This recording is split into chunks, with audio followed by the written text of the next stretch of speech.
దొంతలు చీరలు ఉన్నాయండి. ఏ చీర కట్టుకుందామా అని ఆలోచిస్తున్నాం. అరగంట టైం అక్కడ తినేస్తుంది. ఈ చీర కట్టుకుందామని సెలెక్ట్ చేసుకుని ఒక చీర లాగితే మిగిలిన చీరలను జరి కింద పడుతుంది. అవన్నీ సర్దుకుసరికి ఇంకొక అరగంట పడుతుంది. గతంలో పెదలకాడ వచ్చేవాళ్ళు ఇప్పుడు లేటుగా వస్తుందంటే కారణం మీ తప్పేం కాదమ్మా, చీరలు తప్పు.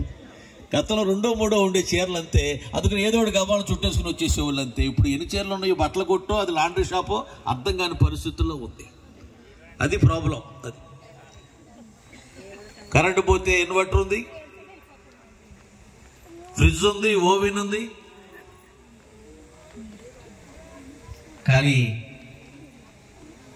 జ్ఞానమే లేదంటున్నాడు దేవుడు. అందుకే మానవుడు నశించిపోవడం గల కారణం డబ్బు లేకేం కాదు. మన ఎప్పుడో కొట్టు దగ్గరికి వెళ్ళి, బాబు పెన్ను నాయన అన్నాను. నా వెనకాల ఒక అతను బెగ్గర వచ్చాడు, అడుక్కునే అతను. బాబు సభ్యు నాయన అని అడిగాడు. అతనేమో సంతూర్ సబ్బు ఇచ్చాడు.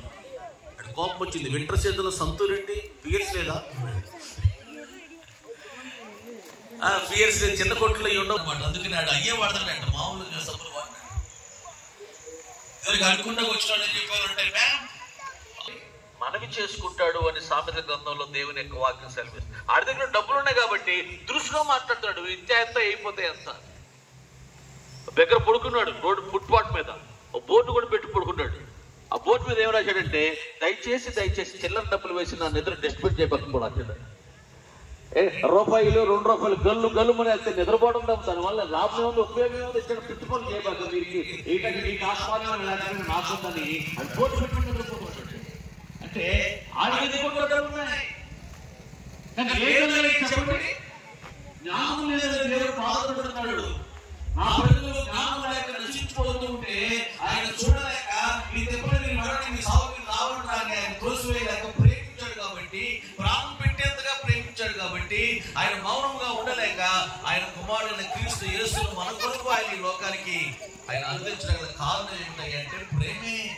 దేవుడు లోకమును ఎంతో ప్రేమించాడు. ప్రేమించి ఆయన నాశనం కాకూడదని ఆయన ఈ లోకానికి అనుదించినటువంటి విధానం మనం చూస్తున్నాం. తూర్పు దేశం నుంచి 2 సంవత్సరాల పాటు వాళ్ళు ప్రయాసపడ్డారు. బైబిల్ చెప్తుంది, జ్ఞానము కలిగిన వాడు తన సమయాన్ని సద్వినియోగం చేసుకుంటాడట. జ్ఞానం లేనివాడైతే ఏం చేస్తాడు? తన సమయాన్ని అంతటిని దుర్వినియోగం చేసుకుంటాడు. వీళ్ళు 2 సంవత్సరాల పాటు తన సమయాన్ని దేని కొరకు వినియోగించారు, దేని కొరకు వెచ్చించారు? సృష్టికర్తన దేవుడు